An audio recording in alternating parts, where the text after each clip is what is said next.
नमस्कार, मी रुचिकाज रेसिपीजमध्ये तुम्हा सर्वांचे अगदी मनापासून स्वागत। आज आपण या ठिकाणी कुरकुरीत साबुदाणा वडे बनवणार आहोत।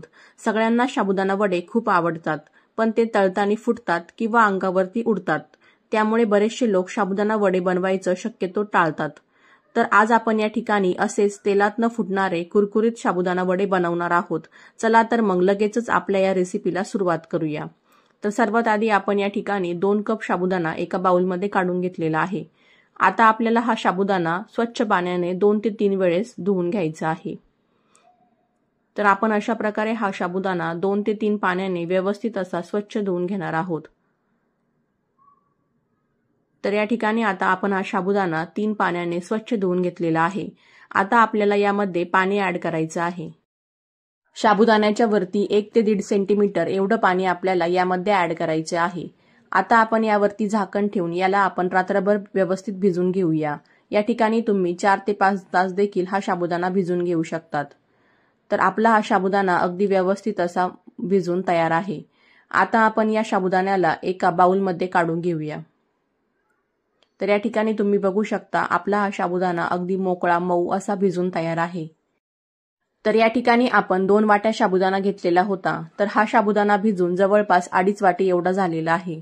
आता आपल्याला यामध्ये 2 मध्यम आकाराचे बटाटे बॉईल करून यामध्ये अशा प्रकारे ऍड करायचे आहे।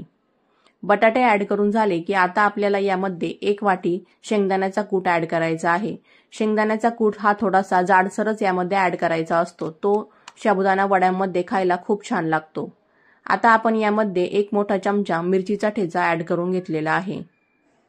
आता आपण यामध्ये चवीनुसार थोडंसं मीठ ऍड करायचं आहे। मीठ ऍड करून झालं की आता आपण यामध्ये अर्ध्या लिंबाचा रस ऍड करून घेऊया। लिंबाचा रस यामध्ये ऍड केल्यामुळे हा साबुदाणा वडा टेस्टला खूप छान लागतो। आता आपल्याला हे सर्व हाताने अशा प्रकारे व्यवस्थित असे मिक्स करून घ्यायचे आहे। हे सर्व एकदा व्यवस्थित मिक्स करून झालं की आता आपण यामध्ये अर्धा चमचा जिरे, त्याचबरोबर थोडीशी बारीक चिरलेली कोथिंबीर यामध्ये ऍड करून घेऊया। जर तुम्ही जिरे किंवा कोथिंबीर उपवासासाठी खात नसाल तर तुम्ही या ठिकाणी जिरे व कोथिंबीर स्किप करू शकतात। तर आता आपल्याला हे सर्व एकदा परत हाताने व्यवस्थित असे मिक्स करून घ्यायचे आहे, म्हणजे या कोथिंबीरचा फ्लेवर या वड्यांमध्ये छान उतरेल। तर आता हे सर्व व्यवस्थित मिक्स करून झालेलं आहे। तुम्ही बघू शकता याचा एक व्यवस्थित गोळा देखील बनतो आहे। बटाट्यामुळे या साबुदाणा वड्याला खूप छान अशी बाइंडिंग मिळते। चला तर मग आता आपण या ठिकाणी साबुदाणा वडा बनवायला घेऊया। तर साबुदाणा वडा बनवण्यासाठी आपल्याला अशा प्रकारे एक छोटासा गोळा घेऊन आपण जसा लाडू वळतो त्या प्रकारे आपल्याला हा गोळा व्यवस्थित असा गोल बनवून घ्यायचा आहे व त्याला अशा प्रकारे हातावरती प्रेस करून वड्याचा आकार देऊन घ्यायचा आहे। तर तुम्ही बघू शकता अगदी झटपट असा हा साबुदाणा वडा आपला बनवून तयार होतो। अशाच प्रकारे आता आपण दुसरे देखील साबुदाणा वडे बनवून घेऊया। तर सर्व साबुदाणा वडे बनवून झाले की आता आपण या ठिकाणी साबुदाणा वडे तळण्यासाठी कढईमध्ये तेल गरम करायला ठेवूया। तेल गरम होत आहे तोपर्यंत आपण या साबुदाणा वड्यासोबत सर्व होणारी चटपटीत अशी दह्याची चटणी बनवून घेऊया। चला तर मग चटणी बनवायला सुरुवात करूया। तर त्यासाठी आपण या ठिकाणी एका बाउलमध्ये 1 वाटी दही घेतलेलं आहे। आता आपल्याला या दह्यामध्ये 1.5 चमचा शेंगदाण्याचा कूट ऍड करायचा आहे।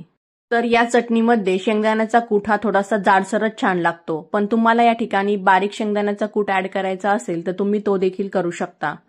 आता आपल्याला यामध्ये 1 मिरचीचा ठेचा ऍड करून घ्यायचा आहे।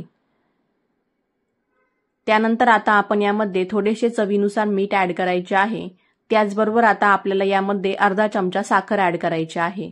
दही हे थोडेसे आंबट असते त्यामुळे आपल्याला यामध्ये साखर ऍड करायची आहे। आता आपण हे सर्व व्यवस्थित मिक्स करून घेऊया व ही चटणी आपल्याला अर्धा तास अशीच ठेवायची आहे, म्हणजे यातली साखर हे सर्व यामध्ये व्यवस्थित मिक्स होईल। चला तर मग ही चटणी होत आहे तोपर्यंत आपण साबुदाणा वडे तळून घेऊया। तर या ठिकाणी आपलं तेल हे व्यवस्थित तापलेलं आहे। आपण यामध्ये एक छोटासा गोळा ऍड करून बघितलेला होता, तर तो लगेच तळायला सुरुवात झालेली आहे। आता आपल्याला हे साबुदाणा वडे तळत असताना गॅसची फ्लेम ही मीडियम ठेवायची आहे। जास्त हाय फ्लेमवरती किंवा जास्त लो फ्लेमवरती आपल्याला हे वडे तळायचे नसतात। आता आपण अशा प्रकारे यामध्ये एक एक करून असे 4-5 वडे यामध्ये ऍड करून घेऊया। साबुदाणा वडे तळत असताना एक सोबत यामध्ये जास्त वडे देखील ऍड करायचे नसतात, नाहीतर ते एकमेकाला लगेच चिटकू शकतात। आता आपल्याला याला 1 मिनिटभर अजिबात हात लावायचा नाही, नाहीतर हे वडे लगेच कढईला चिटकू शकतात। 1 मिनिटानंतर आता आपण याला दुसऱ्या साईडने उलटून घेऊया। आपल्याला हे वडे दोन्ही साईडनी मीडियम गॅसवरती व्यवस्थित असे तळून घ्यायचे आहेत। तर या ठिकाणी तुम्ही 4 मिनिटानंतर बघू शकता या वड्यांना खूप छान असा रंग आलेला आहे। मीडियम गॅसवरती तळून घेतल्यामुळे हे वडे अजूनच छान असे क्रिस्पी बनतात। तर 4 मिनिटानंतर तुम्ही बघू शकता आपले हे वडे अगदी क्रिस्पी व यांना रंग देखील अगदी छान आलेला आहे। आता आपण यांना एका ताटामध्ये काढून घेऊया। अशाच प्रकारे आता आपण बाकीचे देखील साबुदाणा वडे तळून घेऊया व त्याला एका ताटामध्ये काढून घेऊया। तर या ठिकाणी तुम्ही बघू शकता हे साबुदाणा वडे अगदी छान असे कुरकुरीत बनलेले आहे व यातला साबुदाणा देखील तुम्ही बघू शकता अगदी छान असा फुललेला आहे।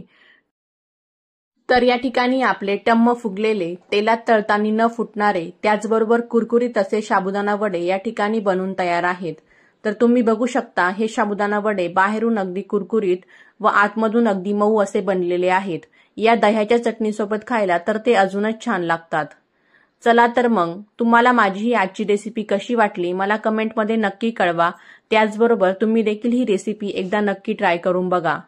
अशाच नवनवीन रेसिपीजसाठी तुम्ही अजूनपर्यंत माझ्या या चॅनलला सबस्क्राईब केलेलं नसेल तर प्लीज माझ्या या चॅनलला लवकरात लवकर सबस्क्राईब करा।